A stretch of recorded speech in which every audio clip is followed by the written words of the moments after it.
What's up, guys? Figured hadn't made a video in a while. We'll go ahead and make one. Let me grab this. Yeah, it's not gonna be a long video. I'm not gonna do it real long. Bart's truck. All right, here you go, guys. What's happening? Here, let's turn this around. We got the engine out. Bart was here painting. We went ahead and finished painting last night. What's up, Adam? I guess I could take this stuff off. It's probably done. We got frames all clean, bodies all clean, all done. Hey, yeah, there he is. Where's the fuck? There's the rooster cat. Look, hey, get the hell away from there. Trying to give Bart a freaking wiring issue, isn't he? It's counterproductive. We got what's up, Ricardo? We've got cats here to keep the mice away, but the cats chew on the wires. What the hell? Ah, shoot that cat. Morning. Quit. Oh, shithead.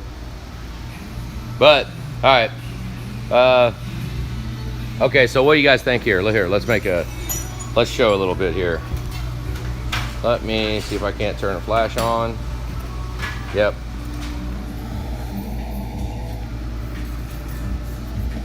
What do y'all think? Now, you see that top bit right there?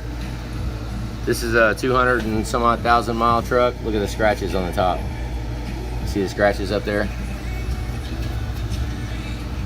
They go away a little bit, but they're still there. But all of them, that shading, now the carbon ring, that's nothing, that's normal. But the shading right here on this is not. I mean, well, it's absolute indication of, you know, worn engine. Now, this is at the point where I call boots on the ground.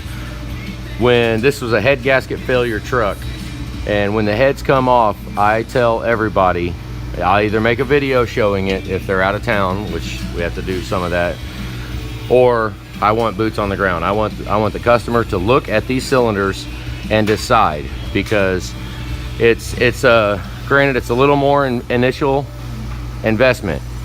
I think I round up and it's about a $5,000 more, about, from where we're at to where we could go, which means fresh cylinders, deck the block. So it's a bummer to think about doing that, but there will never be another instance in the life of this truck where you can, for $5,000 more, you can have a fresh bottom end. It'll never happen. You know, we were already going to do lifters, oil reseal, because it's pretty nasty. Lifters, oil reseal, and we were going to look at the cylinders and see. Now, the fact that it's shaded right there at the top means that there's no crosshatch on it, and we are leaking combustion past the top compression ring. I mean, we are. You know, it's just. But with that said, I also tell everybody, this truck will run. Yeah, it'll run. You know, it will. But we're not going to harness all of. Okay, the power. Needing power to stay in the cylinders to rotate the crankshaft equals better economy. That just is what it is. It will get better economy because we're harnessing all of the energy from the combustion event. So, but I mean, it was an option, you know. I said, well, you know, we can go with it. We can ride with this. But the more you look at it, the more it's just like, well, you know. So the benefits to what we do here at this point, we could either clean the deck surface, put lifters in it, reseal the oil, and put it back in service. Could it push oil more than normal? Yeah, I mean, it could, absolutely. You know, it's I've said this phrase before. General Engine Mechanics 101 for the history of the internal combustion engine has said, if you do valves, do rings. If you do the top, do the bottom. Now, granted, there's a freaking thousands and thousands of trucks out there running. They put fresh reman heads on top of worn cylinders. That's fine, whatever. If they're a quart low in between oil changes, they don't even notice it. It holds 15 quarts, big freaking deal. But there's peace of mind that can be had with fresh bottom end, you know. So Bart opted to go ahead and do it. He said it's gonna hurt, but let's just go ahead. There are 3 benefits that we get from this point right here. Fix it right and enjoy the truck. That's, hell yeah, Chip. There are 3 benefits to disassembling the engine and cutting it and refreshing the engine. 3 benefits. The first one is fresh cylinders, right? No more shading at the top, which comes from idle time, you know, it comes from just use. It's a 250,000 mile engine. So, fresh cylinders, right? Let's harness all of the power that we can get, all of the economy. Let's harness everything we can get out of it. The second benefit, this is a head gasket failed truck. The head gaskets were failed. We get to deck the block, right? Deck the block, deck the heads, done. Okay, so we've got fresh cylinders and decking the block. The third massive benefit is installing a balanced rotating assembly. That is absolutely, you will feel that more than economy, more than any, I mean, you will feel that right off the bat. The fact that the rotating assembly is balanced, it spins, it's completely different. And so those are the major benefits to going all in. I mean, it sucks though. It's a tough gig. It sucks. But that is the benefits to it. Deck the block, fresh cylinders, and balanced rotating assembly. Because, you know, I mean, these blocks aren't as bad as you might read about online. Who knows? You know, it might take 3 to 4 thousandths. Maybe sometimes a really bad block will take 5 thousandths. Not a lot within the spec. But you know what? I would rather put 2 perfect surfaces together than put 1 perfect surface and a subpar perfect surface and absolutely rely on that head gasket to seal it. In a perfect world, to surface the block and surface the heads, it's freaking done. Yeah. So, there's our little video here. Go ahead and get ready to go with it. I'm gonna break it down. I let it sit all day yesterday. We've been cleaning parts. One of his rocker boxes, I still haven't gotten freaking end mills, but I went ahead and got him another rocker box. We'll make it look, it'll look all brand new. It'll look good. These are right over here. They're almost ready for final clean. We'll be getting them completely final. Some of his other parts. I like to, when we disassemble the engines, I like to clean parts. Look at that oil cooler cover. Tell me that ain't phenomenal. That's just phenomenal. Absolutely beautiful. I mean, all these parts are ready to put back on the truck. I mean, and then we've got some other parts over here that Bart is going to go for a new engine harness too. We had a couple of spots on here. Okay, first off, he had a lug. He wound up, let me find it. It's all oily. He did put a lug on the alternator wire, which, you know, that's not a deal breaker, whatever, but you know, we'll never get a connection as good as the factory connection. That's all I'm saying. It's not going to happen. So he put that lug on there and crimped it on.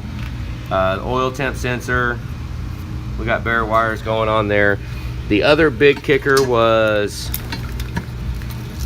hang on a second, let me find it. I hope he didn't. I wonder if he already taped it up, because I let Bart tape it all up. Right here. You see that? What's up, Robert? See that bare copper on multiple wires? You know what that says? That says I am not gonna go in there and splice all that crap and try to fix that. Look, there's another one right there. See that one? Right there, there. Somebody, I mean, this, you know, the wiring got routed wrong. It was rubbing up against the oil filter housing. It's just, I mean, you know, whatever. That right there says new main engine harness. And maybe we can route it right the first time, right? I mean, but so he's gonna go ahead and do engine harness and Fickum harness. I'll do both of them. We can do a Fickum harness all by itself on little jobs, but generally Fickum and engine harness, I kind of, if you get one, get both. Well, if you get a main engine harness, you're absolutely getting a Fickum harness, absolutely. So that's what some of his parts are over here. We're gonna do paint to match the same color as the truck. His excursion's blue, so we do a lot of blue engine mounts. He does have this. Look at this. This is funny, huh? Okay, I took him back in the back and I showed him coolant pumps. I got a whole bunch of coolant pumps back there. Let's look at this. Now, some of you might have more experience than I do with the bulletproof coolant pumps, but let's look at this. Look how, I mean, granted, it's just paint, whatever. I think maybe they could anodize it. That would probably be even better. You know, they like spending money on fancy parts, so you might as well anodize the freaking impeller. But maybe it is anodized, I don't know. But there's little notches out of there. See the little notch? Is that machined in? Does bulletproof do that? Look, see the little notches out of the end? Every one of them? I wonder if they machine it like that. I don't know. I don't know. But I know some of them are a little different than others. Like that one right there looks a little big. That one right there, I don't know. I'm trying to show it. Right on that top corner right there. So, you know, buy a coolant pump with a metal impeller, they said. It'll be great, they said. Whatever. I mean, you know, we're gonna put it back in. But I took Bart back there and I showed him all the coolant pumps I've got there, and I have never even seen a plastic impeller that was eroded away and damaged. I've got one broken back there because I normally pick a coolant pump up off the shelf and I throw it down on the ground. And I've broke them by throwing them down on the ground. But I tell them to just pick a coolant pump, and you can pick one off the shelf, and I don't have a single one. I've probably done, I don't know, over 500 coolant pumps, and I've never pulled a coolant pump out of a 6-liter that had damaged impellers. That's all I'm saying. So, you know, I mean, hopefully the seal is good, you know, hopefully, because that's where it always happens. I mean, coolant pump leaks. It leaks. I mean, it's coolant pump. It's a wear item. Well, not really a wear item, but whatever. But he's got that on there. What else? We're gonna reuse the positive battery cable because he did not have. They were not damaged. We got them all cleaned up. Of course, it's kind of just sitting here, but go ahead and clean all of the negative cables, wire brush everything, make it all look good. That's just it is what it is. But right now I'm getting ready to break the engine down, get the block in the spray cabinet, get it clean, get ready to surface the block, bore it out, all that. Probably will be, I don't know, it's probably going to be Monday before I'm actually assembling. I don't know, we'll see. Who knows what happens, you know. Just make a plan, and we'll see how it changes, because making plans doesn't work very well in my world, but we can do as much as we can. So, but there it is though. Time to break this engine down, turn the radio up, got all the light on, and let's get to work. Oh well, let's go back here. Actually, let's go back here. I'm gonna show you what we got going on. Got the heads all clean. You guys want to see in there? Look at that.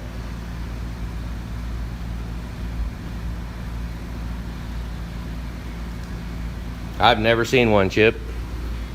Never seen one. I've never seen one. Let's see if I can hold signal here.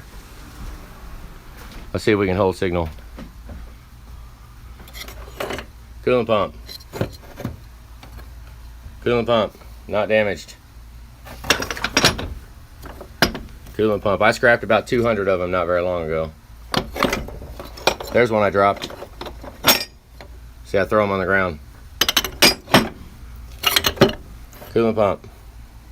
I mean, of course, I don't really store them. I don't really give a crap how I store them, but that's just, I mean, I'm sure anything can happen, failures can happen, but I have not seen an epidemic that would make me want to spend $350 on a coolant pump rather than $120.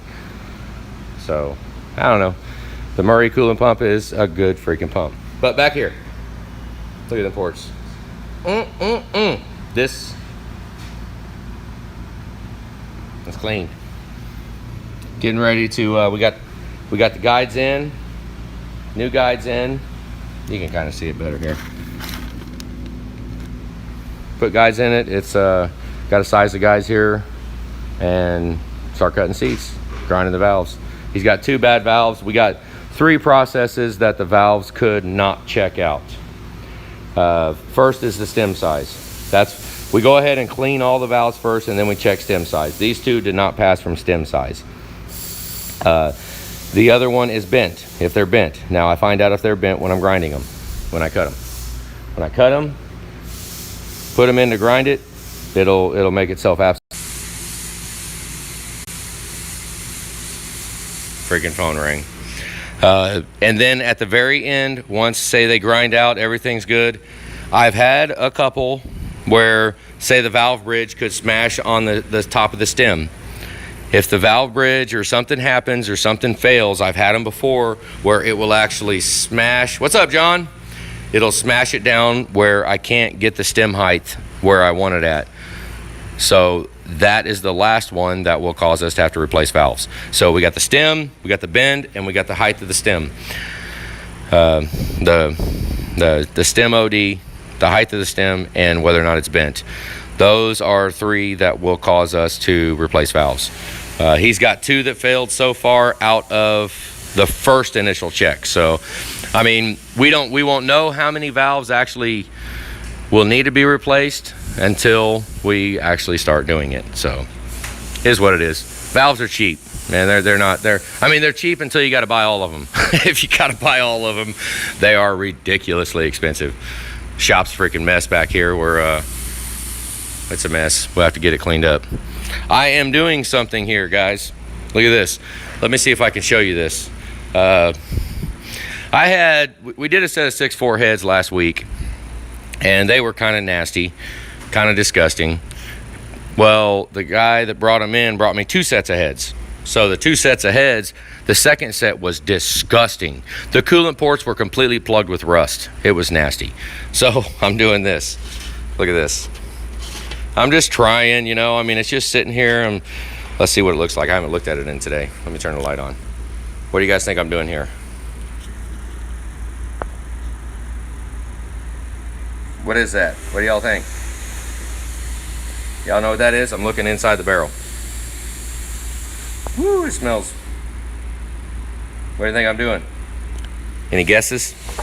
Any guesses what's going on? I had a set of heads that were disgusting. An engine block will fit in there. Science experiments. Yeah. That is actually vinegar. Had Tanner go buy 30 gallons of vinegar, and I'm going to just keep that tank there. And for when trucks come in that are absolutely horribly nasty, I can soak them in vinegar. I mean, because I'm not doing nothing anyways. I mean, I'm not going to do that job yet anyways because Bart is up. So I've got some time that they can just sit there. Vinegar is an awesome rust remover. Now, granted, I could do electrolysis and hook a charger up to it. I could do all that. But you know what? At least I'm doing that because I could be doing nothing and just spray cabining it, but I can't let it ride like that because the coolant ports were too nasty, and all I could see was failed oil cooler. That's all I could see because of how disgusting those coolant ports were. So it's not hurting me none. Granted, I had to spend about $70 on vinegar, but you know what? Big deal. Whatever, you know. But I wanted to get them soaking. That way when they do come out, because I like to have stuff that actually is kind of, I like to have customers look at the stuff when they come to pick up their jobs or whatever's going on and look at them and be like, damn, because we've got before pictures, Tanner has them on his phone, of those heads. They are freaking horrible. Horrible. They had no valves in them at all. And everything was completely, it looked like they were sitting outside. So we'll just see, you know. I mean, I'm not going to spend a whole bunch of time when I can let the vinegar work. Let the vinegar do it. Who knows? If they don't do it much, maybe I'll spend a couple hours with an anode rod and a battery charger. Yeah, a little science experiment back there. We'll see what happens. I don't know. But that's a little what we do for the real nasty crap. You know, I'm not just going to call it good enough and be like, oh, hell with it. You know, hell, those heads were nasty, so they're still nasty. No, let's at least do what we can. Vinegar's easy. What's up, Mark? Shoot, congratulations. Hell yeah. But acid dip. I mean, what I'm hoping, it is kind of a science experiment, because I've never completely submerged heads in vinegar before. Okay? So I might go in there and take the cover off and there be no heads in there at all. I don't freaking know. We're going to find out. But, I mean, I don't know. I guess I have to get him another set of heads. Oh, well. It'll be all right. But at least we're trying. We're going to make them nice, and they're going to be freaking beautiful. Hopefully. Or they'll be gone, completely deteriorated away. But I don't think so. I think it'll be fine. It'll be all right. All right, guys. I'm going to get back to work. I just wanted to do a quick. I haven't been live in a while. I haven't made any videos. I did sell all. I sold all our crap, guys.